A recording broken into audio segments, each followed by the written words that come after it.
คำว่าสติคำนี้มีพลังและมีอานุภาพสามารถเปลี่ยนแปลงจิตเราได้สามารถควบคุมจิตเราได้กำกับจิตเราได้กำหนดจิตเราได้พวกเราทั้งหลายสติเป็นประโยชน์เกิดประโยชน์ต่อมวลมนุษย์ผู้ที่มีสติคิดก็สมบูรณ์แบบพูดก็สมบูรณ์แบบกระทำการใดๆก็สมบูรณ์แบบเมื่อเรามีสติเวลาปฏิบัติธรรมเวลาปฏิบัติหน้าที่เวลาประกอบอาชีพเวลาทำหน้าที่เรียกว่าสมบูรณ์แบบเกิดผลส่งผลให้ชีวิตของเราครอบครัวของเราอุดมสมบูรณ์ด้วยปัจจัยสี่อุดมสมบูรณ์ไปด้วยเครื่องอุปโภคบริโภคตลอดเครื่องอำนวยความสะดวกในการดำรงชีพส่งผลให้ครอบครัวนั้นมีความสุขพวกเราทั้งหลายสติมีพลังและมีอานุภาพเปลี่ยนแปลงสิ่งที่ปกติเช่นเจ้าชายสิทธัตถะมาเป็นนักบวชแล้วก็มาเป็นศาสดาเอกของโลกเปลี่ยนแปลงสิ่งที่ผิดปกติองคุลิมานเป็นโจรเป็นผู้ที่หลงอวิชชาเปลี่ยนแปลงสิ่งที่ผิดปกติก็คือองคุลิมานให้มาเป็นนักบวชและเป็นพระอรหันต์ในที่สุดนี่คือสติเปลี่ยนแปลงสิ่งที่ปกติให้ปกติยิ่งขึ้นไปเปลี่ยนแปลงสิ่งที่ผิดปกติดังเช่นองคุลิมานให้เกิดปกติยิ่งขึ้นไปพวกเราทั้งหลายสติว่าสติเปรียบเสมือนผู้จัดการสติเปรียบเสมือนผู้บริหารสติเปรียบเสมือนเจ้าของกิจการพวกเราทั้งหลายสติมันมีพลังและมันมีอานุภาพพัฒนากายพัฒนาจิตของเราจิตของเราเนี่ยมันไม่มีสิ่งไหนในโลกนี้ควบคุมมันได้ไม่มีวัตถุเทคโนโลยีใดๆที่ควบคุมจิตได้มีแต่สติเท่านั้นที่จะควบคุมจิตในพวกเราทั้งหลายจิตของเรานี่ไม่แตกต่างจากเชื้อไวรัสมันแพร่กระจายและแปรสภาพเกิดความอยากไม่มีวันจบสิ้นเกิดความเกลียดความชังไม่มีวันจบสิ้นหลงไหลไม่มีวันจบสิ้นนั่นคือจิตดังที่เราสัมผัสอยู่ดังเช่นตาของเราไปสัมผัสกับรูปเช่นเครื่องอัญมณีเราก็อยากได้เครื่องอัญมณีเครื่องประดับนี่แหละคือจิตมันแปรสภาพตลอดมันมีความอยากอยู่ตลอดเรียกว่าความอยากเป็นปกติของจิตเหมือนเสือมันกินงัวเป็นเช่นนั้นเหมือนไอ้แค่กินสัตว์นานาชนิดเป็นเช่นนั้นเหมือนงูเหลือมกินสัตว์นานาชนิดเป็นเช่นนั้นนั่นคือจิตมันเป็นปกติของมันเป็นเช่นนั้นพวกเราทั้งหลายเรามาฝึกจิตเรามาอบรมจิตก็ด้วยสตินี่แหละสติ พวกเราทั้งหลายสติได้มีความสำคัญจิตเราจะมีค่าก็เพราะสตินี่แหละเมื่อจิตเราจะมีค่าจิตนั้นต้องได้รับการฝึกฝนอบรมจิตนั้นจะมีค่าพวกเราทั้งหลายสภาพจิตดั้งเดิมของเราเป็นสิ่งที่ไม่มีค่าจิตของเราเป็นสิ่งที่ไม่มีค่าดังเช่นคนพูดโกหกเนี่ยคนนั้นเป็นคนที่ไม่มีค่าคนนั้นเกิดความขี้เกียจคนนั้นไม่มีค่าพวกเราทั้งหลายคนนั้นทำงานไม่สมบูรณ์แบบคนนั้นก็ไม่มีค่าเราจะเห็นว่าจิตของเรานั้นจะมีข้ออ้างมีข้อแก้ตัวมีข้ออ้างมีข้อแก้ตัวตลอดเวลาเพราะจิตมันไม่ได้รับการฝึกฝนจิตมันไปเป็นผู้ไม่รู้เมื่อมันเป็นผู้ไม่รู้มันก็ข้ออ้างข้อแก้ตัวตลอดเวลาพวกเราทั้งหลายเมื่อจิตอาศัยสติจิตอาศัยสติจิตนั้นจะมีค่าจิตนั้นจะมีค่าเมื่อจิตมีค่า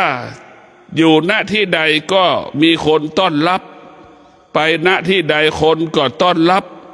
อยู่ณที่ใดคนก็ไปมาหาสู่ดั่งหลวงปู่มั่น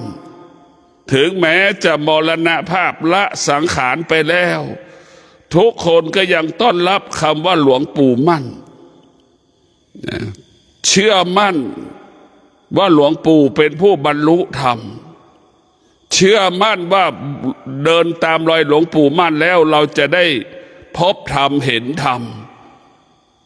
นี่แหละพวกเราทั้งหลายจิตที่ฝึกฝนแล้วเป็นจิตที่ยอมรับส่วนมากท่านทั้งหลายจิตเราไม่มีค่าเหมือนดังก้อนหินก้อนหินไม่มีค่าใดๆทั้งสิ้นในพวกเราจิตเราก็ไม่มีค่าเหมือนดังก้อนหินจิตเราไม่มีค่าเหมือนท่อนไม้สภาพจิตเดิมเราเป็นเช่นนั้นไม่มีค่าใดๆแต่เมื่อจิตเราอาศัยสติจิตเราจะมีค่าสติเปรียบเสมือนช่างแกะสลักเอาหินมาเป็นแกะสลักเป็นพระพุทธรูปเป็นพระประธานเอาไม้มาแกะสลักเป็นพระพุทธรูปเป็นพระประธานหินก็มีค่าขึ้นมาทันทีไม้ก็มีค่าขึ้นมาทันทีฉันใดจิตที่อาศัยสติจิตที่พึ่งพาสติให้สติเป็นผู้ฝึกฝนจิตนั้นจะมีค่าดังก้อนหินที่แกะสลักเป็นพระพุทธรูปไม้ที่แกะสลักเป็นพระพุทธรูปมีค่ามีราคามีความหมายนั่นแหละพวกเราทั้งหลายต้องมีสติสติมันจึงเป็นแสงสว่างให้กับเรามวลมนุษย์โลกสติเป็นแสงสว่างให้กับมวลมนุษย์โลกเวลามนุษย์จะดำเนินชีวิตด้วยสติมนุษย์ก็จะประสบแต่คำว่าสำเร็จสติเป็นเครื่องมือการประกอบอาชีพการปฏิบัติหน้าที่พวกเราทั้งหลายเมื่อเรามีสติแล้วเราจะทำหน้าที่ของเราประสบความสำเร็จทำหน้าที่ของเราสมบูรณ์แบบเพราะสติเป็นเครื่องมืออำนวยความสะดวกในการดำเนินชีวิตในพวกเราทั้งหลายสติจะเป็นนายเราก็ได้เป็นคนใช้เราก็ได้สติเป็นได้ทุกอย่างเมื่อเรามีสติแล้วบุคคลที่มีสติพวกเราทั้งหลายอยู่กับความเป็นจริงอยู่กับความเป็นจริงทุกลมหายใจเช่นผู้ที่มีสติในการปฏิบัติธรรมก็จะรู้สึกตัวในอริยรู้สึกตัวว่าจะนั่งจะนอนจะเดินรู้ในอริยบททั้งสี่รู้ในอริยบทย่อย ในพวกเราทั้งหลายบุคคลที่มีสตินั้นคิดสิ่งใดพูดสิ่งใดทำการใดๆชอบประกอบไปด้วยศีลทุกครั้งชอบประกอบไปด้วยศีลสมาธิปัญญาตลอดกาลเวลาผู้ดวงจิตที่มีสติจะเห็นคุณค่าของศีลเห็นคุณค่าของสมาธิเห็นคุณค่าของปัญญาเป็นหลักของการพัฒนาเป็นหลักของการแก้ปัญหาให้กับมนุษย์ที่ดำรงชีพอยู่ปัจจุบันแต่พวกเราทั้งหลายสติก็จะเห็นธรรมจะเห็นธรรมเท่านั้นถ้ามีสติมันจะเห็นธรรมเมื่อจิตอาศัยสติเมื่อจิตพึ่งพาสติจิตนั้นก็จะเข้าถึงธรรมได้ง่ายอยู่กับธรรมได้อย่างสะดวกสบายดังบรรพชนของเราที่เคยปฏิบัติธรรมมาแล้วเมื่อเราปฏิบัติธรรมมาแล้วพอมาวันนี้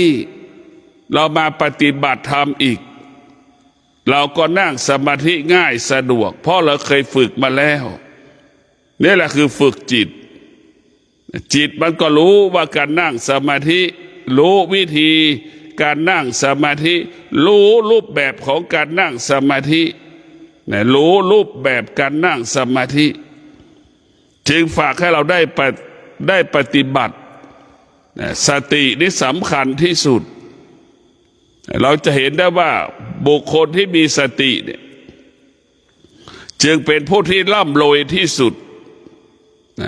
บุคคลที่มีสติเป็นบุคคลที่ร่ำรวย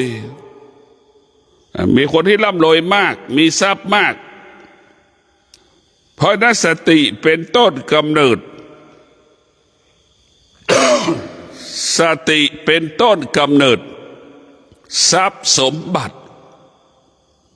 สำหรับชาวโลกที่ประกอบอาชีพมีสติชาวโลกก็อุดมสมบูรณ์ไปด้วยทรัพย์สมบัติปัจจัยสี่เครื่องอำนวยความสะดวกสำหรับสติผู้ที่ปฏิบัติธรรมผู้ที่ประพฤติธรรมมีสติก็จะอุดมสมบูรณ์ไปด้วยศีลสมาธิปัญญาอุดมสมบูรณ์ไปด้วยวิชาปัญญาอุดมสมบูรณ์ด้วยวิชาปัญญารู้แจ้งรู้จริงรู้ความจริงของธรรมชาติรู้ความจริงที่อยู่เหนือธรรมชาติรู้ความจริงละความจริงจนถึงที่สุดจิตก็เกิดคำว่าว่างเปล่าเท่านั้นรู้จิตรู้ความจริงจิตละความจริงนี่เป็นหัวใจท้ายสุดความจริงที่อยู่เหนือของธรรมะก็ได้แก่กายของเราเนี่ยเป็นความจริงที่อยู่เหนือ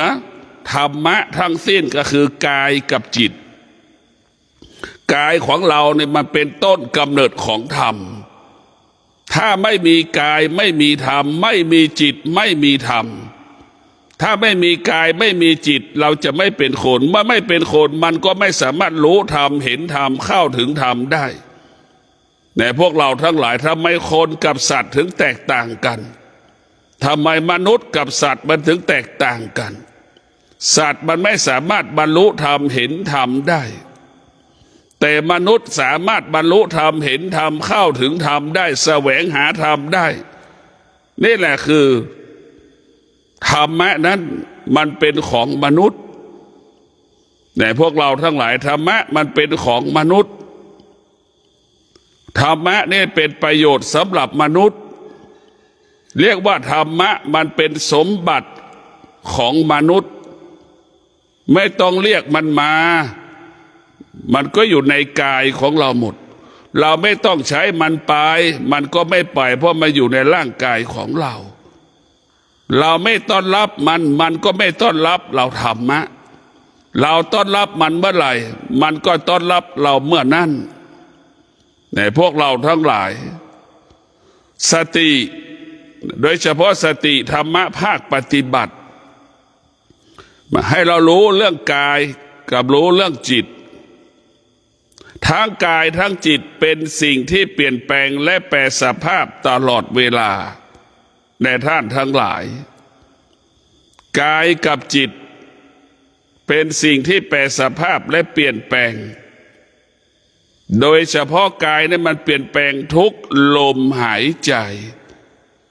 กายเนี่ยมันเปลี่ยนแปลงเป็นตลอดเวลาหน้าที่ของกายคือเปลี่ยนแปลงหนึ่งอย่างจิตนั่นเปลี่ยนแปลงได้อยู่เหนือการเปลี่ยนแปลงได้นะพวกเราทั้งหลายจิตมีสองอย่างเปลี่ยนแปลงได้และอยู่เหนือการเปลี่ยนแปลงจิตที่ไม่ได้รับการฝึกฝนอบรมจิตไม่ได้อาศัยสติจิตนั้นจะเปลี่ยนแปลงตลอดกาลเวลาจิตนั้นถ้าพึ่งพาสติอาศัยสติมาอบรมฝึกฝนจิตนั้นจะอยู่เหนือการเปลี่ยนแปลงจิตจะอยู่เหนือการเปลี่ยนแปลงจิตจะไม่ตามสิ่งที่มันเปลี่ยนแปลงในพวกเราทั้งหลายร่างสภาพจิตของพระพุทธเจ้าร่างกายพระพุทธเจ้าเปลี่ยนแปลงแปรสภาพแต่ดวงจิตของพุทธเจ้าคงสภาพอยู่เหนือการเปลี่ยนแปลงดวงจิตของพระพุทธเจ้าอยู่เหนือความเจ็บปวดที่มันเกิดขึ้นตามร่างกายควบคุมความเจ็บปวดได้เข้าใจว่าความเจ็บปวดมันเป็นของธรรมดาเวลาคนจะหมดลมหายใจไม่มีใครเจ็บไม่มีใครไม่เจ็บไม่ปวดมันไม่มีอาการของคนที่จะหมดลมหายใจทุกๆคนจะต้องประสบคำว่าความเจ็บปวดที่มันเกิดขึ้นในร่างกายคนทุกคนที่ใกล้จะหมดลมหายใจก่อนจะหมดลมหายใจจึงเกิดอาการว่าทุกข์ทรมานใจทุกข์ทรมานจิตใจทุกข์ทรมานจิตใจนั้นไม่สบายใจผู้ที่มีสติพวกเราทั้งหลายผู้ที่มีสติพร้อมต้อนรับความจริงพร้อมต้อนรับความจริงพร้อมอยู่กับความเป็นจริงเช่นความแก่ความเจ็บความตาย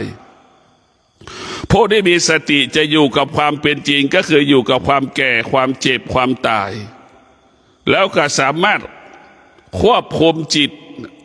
ให้จิตอยู่เหนือความแก่ความเจ็บความตายได้ในพวกเราทั้งหลายสติจะควบคุมจิตให้เราอยู่เหนือความโลภความโกรธความหลงได้สติจะควบคุมจิตให้จิตเรานั้นอยู่เหนือความอยากได้อยู่เหนือความรู้สึกได้อยู่เหนือความคิดได้สติดังที่บอกว่าสติได้เป็นประโยชน์เกิดประโยชน์มากมายมหาศาลตายเกิดพูดเรื่องสติก็ยังไม่จบไม่หมดในพวกเราทั้งหลายผู้ที่มีสติก็จะเป็นผู้ที่บริสุทธิ์สติเปรียบเสมือนสบู่กายเราจิตกายวาจาใจเรามันสกปรกกายเราก็ต้องอาศัยสบู่ปากเราก็ต้องอาศัยยาสีฟันน้ำยาบ้วนปากเห็นไหมพวกเราทั้งหลายเราจะต้องกายอาศัยสบู่แล้วลูกดูปากเราต้องอาศัยยาสีฟันน้ำยาบ้วนปากล้างปากมันสกปรกจิตของเราก็ต้องอาศัยสติอาศัยสมาธิอาศัยปัญญาในพวกเราทั้งหลายจิตเรานั้นต้องไม่มีน้ำยาที่ไหนจะชำระล้างมันได้กายเรามีสบู่ที่มันเปื้อนปากเรามันเหม็นก็มีน้ำยาบ้วนปากยาสีฟันแต่ไม่มาชำระล้างได้แต่จิตเราเนี่ยไม่มีน้ำยาชนิดไหนไม่มีนักวิทยาศาสตร์คนไหนผลิตน้ำยาล้างจิตใจเรามันไม่มีแต่พระพุทธเจ้านั่นแหละเป็นผู้ที่ผลิตคิดค้นชำระล้างจิตใจของเราให้สะอาดบริสุทธิ์ก็คือให้เรามีสติจิตเราจะสะอาดจิตเราบริสุทธิ์เหมือนกายที่เราชำระล้างด้วยน้ำสบู่เหมือนปากเราชำระด้วยยาสีฟันนั้นน้ำยาบ้วนปากเป็นเช่นนั้นพวกเราทั้งหลายไม่มีนักวิทยาศาสตร์คนไหนที่จะผลิตเครื่องชำระจิตให้จิตเราบริสุทธิ์ไม่มีมันก็บ่งบอกพระพุทธเจ้ามันยิ่งใหญ่กว่านักวิทยาศาสตร์เห็นไหมใช้สติใช้สมาธิใช้ปัญญาเรียกว่าสติ ศีลสมาธิปัญญาเป็นผู้ชำระล้างจิตให้สะอาดให้บริสุทธิ์เหมือนดั่งอัญมณีชั้นหนึ่งของโลกในพวกเราทั้งหลายพระพุทธเจ้าได้สุดยอดในพวกเราทั้งหลายพระพุทธเจ้าเป็นนักพระพุทธเจ้าในแปลว่าเป็นนักดับทุกอย่างดับความโลภดับความหลงตรงกันข้ามนักวิทยาศาสตร์เป็นผู้สร้างเห็นไหมนักวิทยาศาสตร์ได้สร้างสารพัดสร้างไม่มีวันจบสิ้นแต่พระพุทธเจ้าดับและดับความโลภดับความโกรธดับความหลงดับทุกสิ่งทุกอย่างที่มันปรากฏเกิดขึ้นในกายในจิตแต่นักวิทยาศาสตร์พยายามจะสร้างสิ่งต่างๆมาล่อกายล่อจิตให้กายกับจิตไปติดกับดักที่นักวิทยาศาสตร์ค้นพบดังเวลานี้เราก็เรียกว่า AI อีกเห็นไหมเดี๋ยวเราก็ไปตกอยู่ใต้อำนาจ AI อีกมาสร้าง AI ขึ้นมาให้กับกายกับจิตเราพิจารณาดูกายกับจิตไปตกเป็นทาส AI เนี่ยมันจะเป็นอย่างไรนึกดูเพราะฉะนั้นพระพุทธเจ้านี่นักดับและวัดดับทุกอย่างกำจัดทุกอย่างสิ่งที่มันเกิดขึ้นบนโลกใบนี้ฆ่าความรู้สึกทำลายความรู้สึกฆ่าความคิดทำลายความคิดแต่นักวิทยาศาสตร์สร้างความคิดใหม่ๆความคิดของนักวิทยาศาสตร์คือความโลภความโกรธความหลงและพวกเราทั้งหลายเราพิจารณาดูนักประเทศที่มันเจริญและเอางบประมาณไปลงทุนสร้างยานอวกาศนึกดูดิมันกี่หมื่นล้านพวกเราทั้งหลายแล้วเอางบเหล่านั้นสร้างโครงการวิทยาศาสตร์สู่ดาวอังคารดวงจันทร์เนี่ยเอาเงินเหล่านั้นมาพัฒนาประเทศที่มันด้อยพัฒนาเอาเงินเหล่านั้นมาพัฒนาประเทศที่ยากจนเนี่ยไม่ดีหรือนี่แหละพวกเราทั้งหลายนักวิทยาศาสตร์เป็นนักสร้างพระพุทธเจ้าเป็นนักดับระงับยุติไม่ให้แพร่กระจายไปแต่พระพุทธเจ้าได้หยุดความโลภหยุดความโกรธหยุดความหลงแต่นักวิทยาศาสตร์สร้างความโลภสร้างความโกรธสร้างความหลงให้กับมวลมนุษย์โลกพระพุทธเจ้าเป็นผู้รู้ความจริง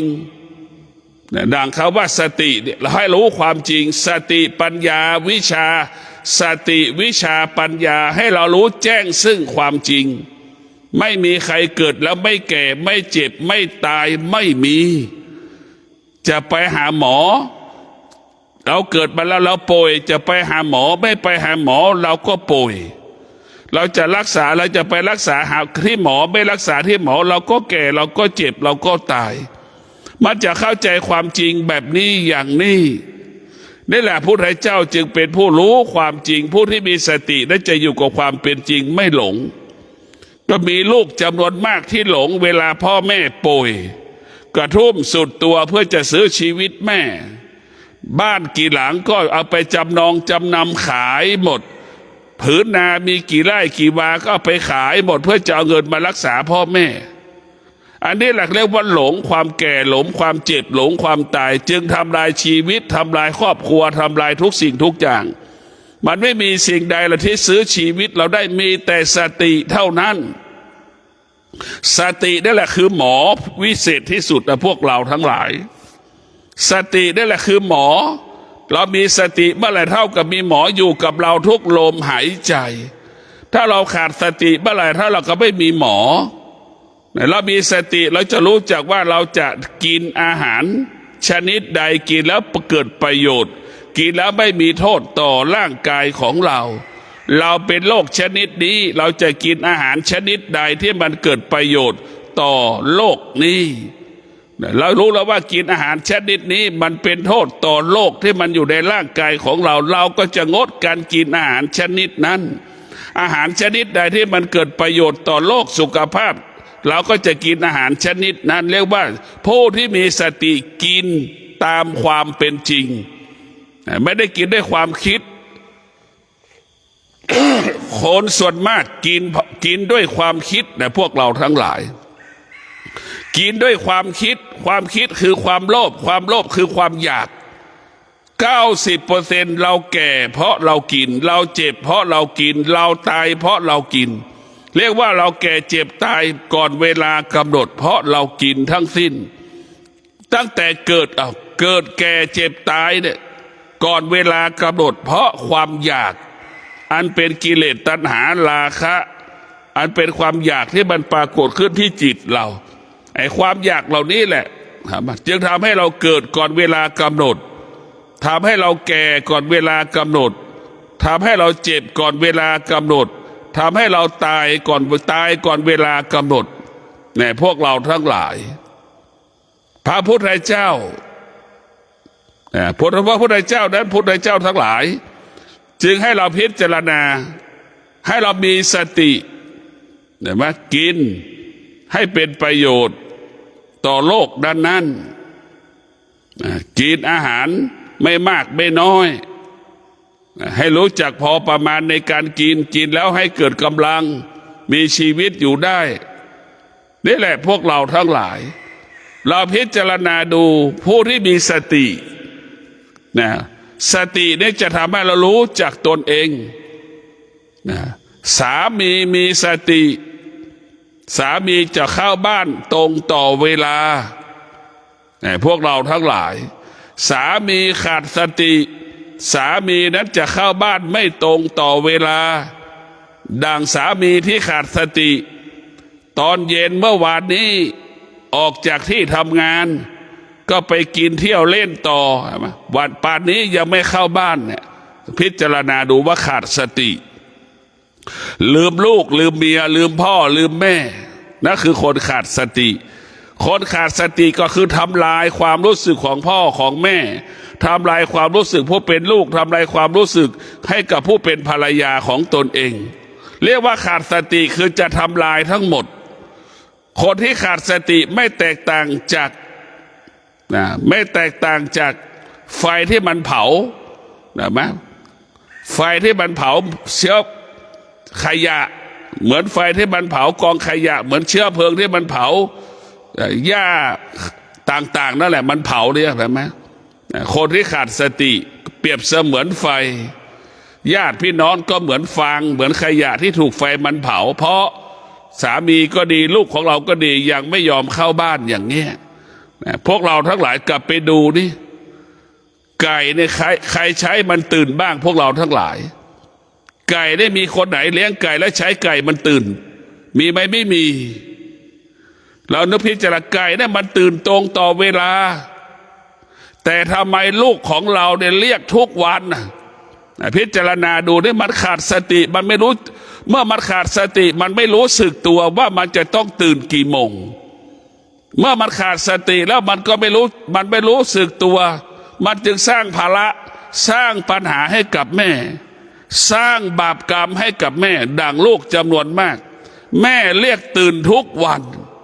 นึกดูนี้นั่นคือลูกที่ขาดสติเราไปดูนี่ไก่น่ะไม่มีใครใช้มันลงเลยไก่มานอนต้นไม้มันก็รู้เลยว่ามันจะต้องลงกี่โมงฮะ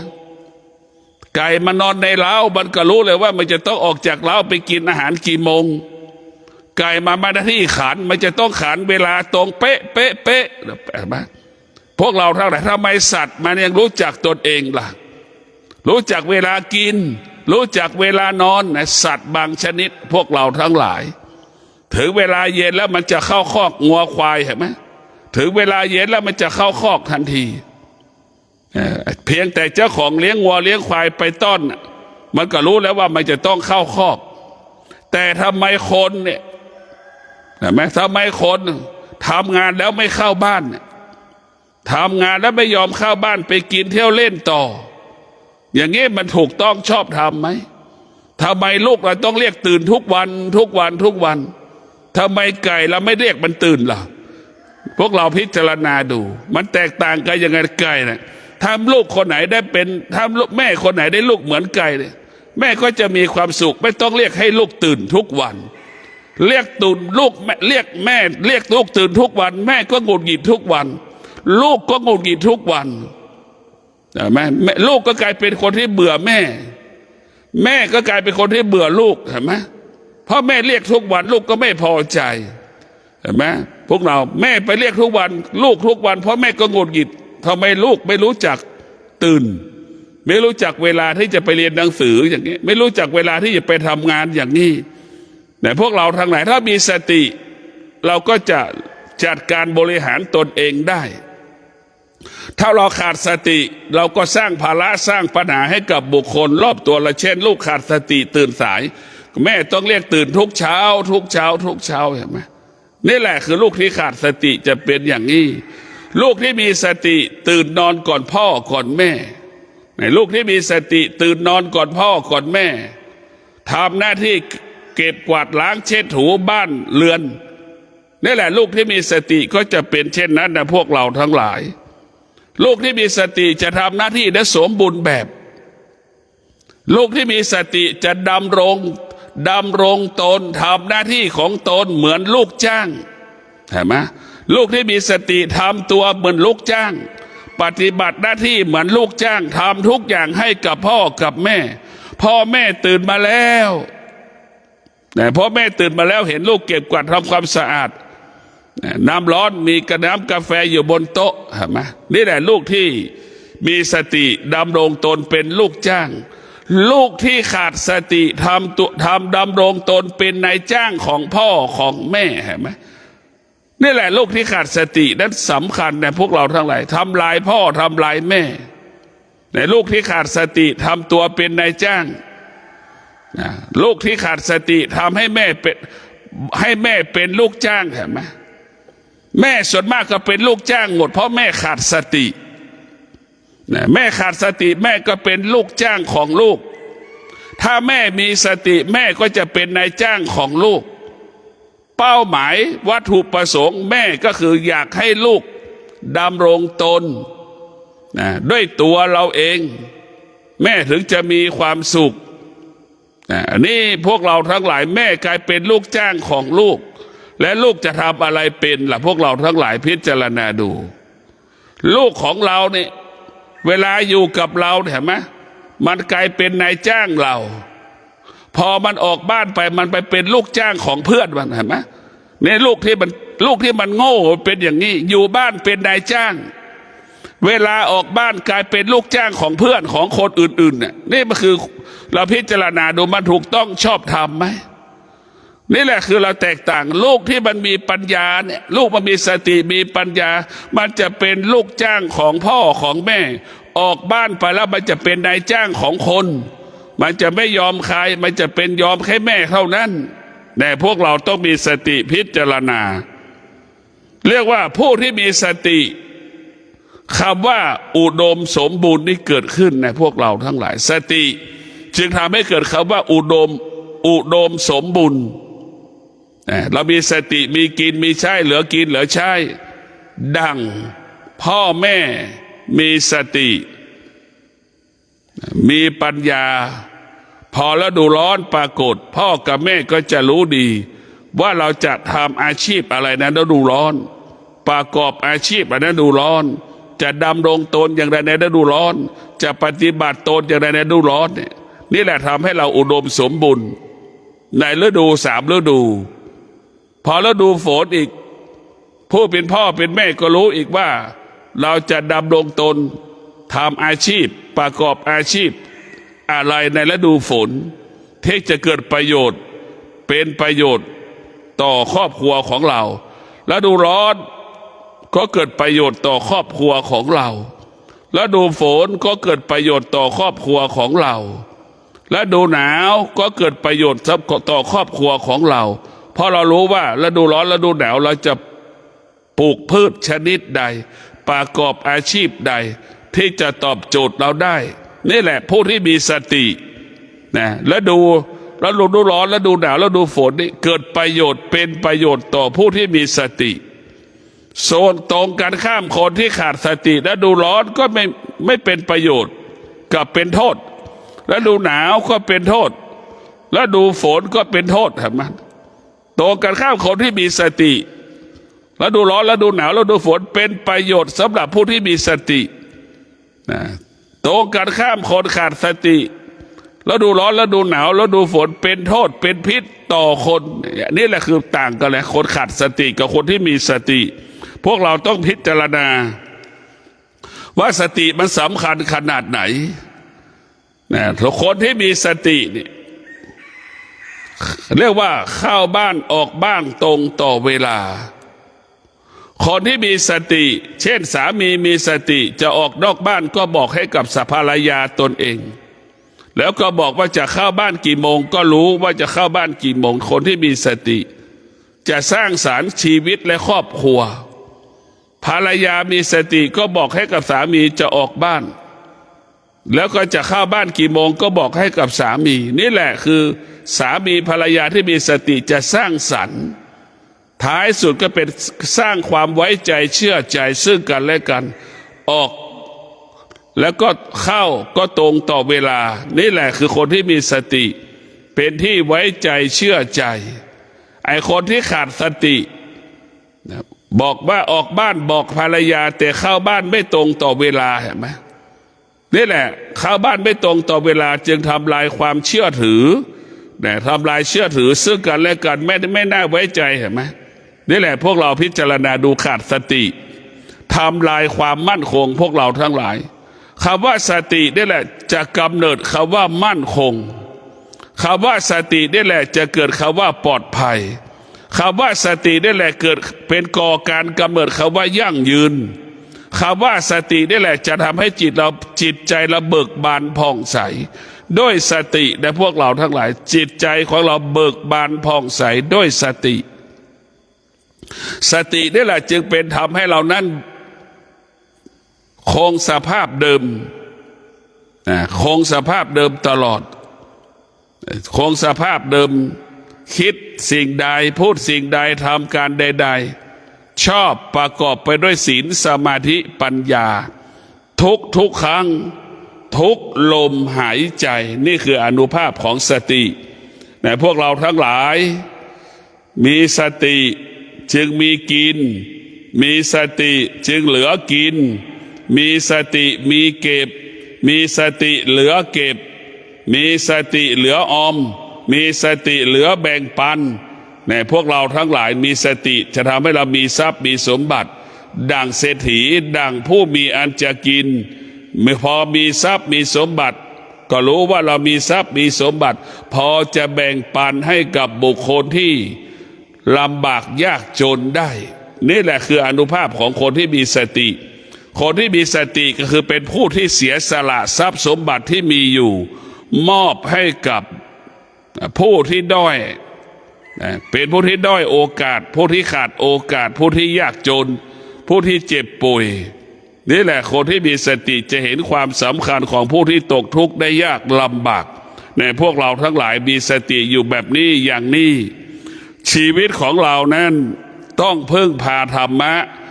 ตนแลเป็นที่พึ่งแห่งตนให้เราเข้าใจว่าตนแลเป็นที่พึ่งแห่งตนเป็นหัวใจของธรรมะ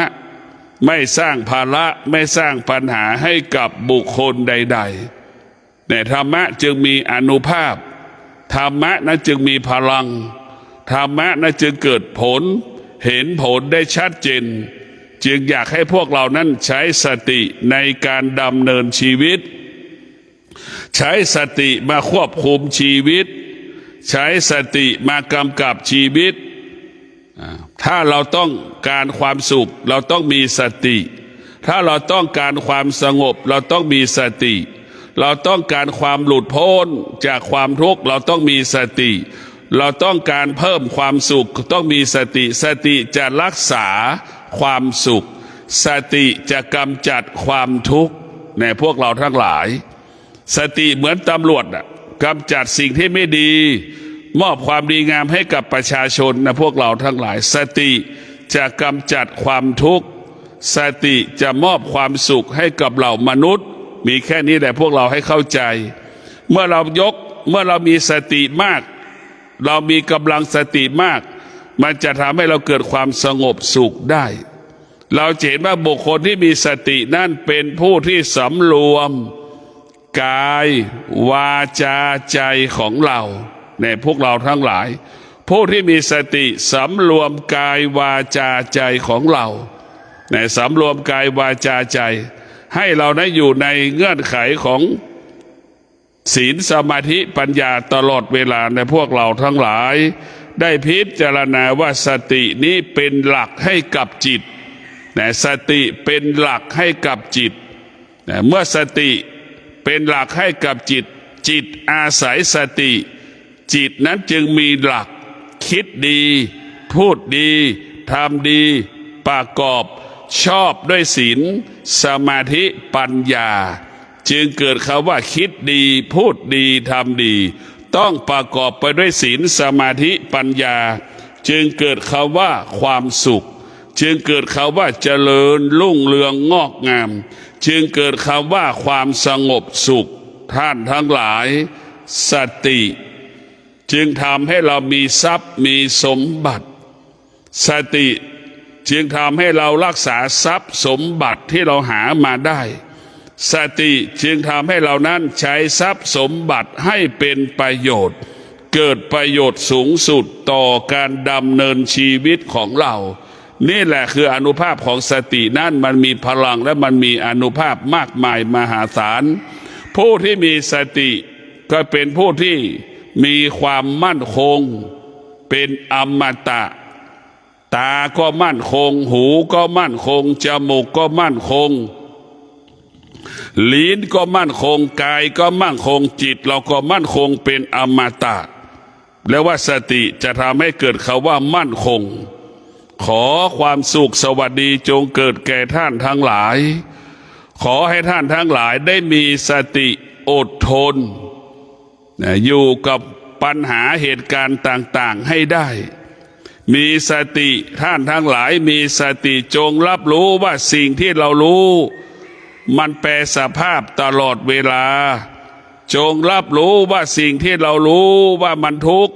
ความทุกข์ก็ไม่สามารถอยู่กับเราได้ตลอดเวลา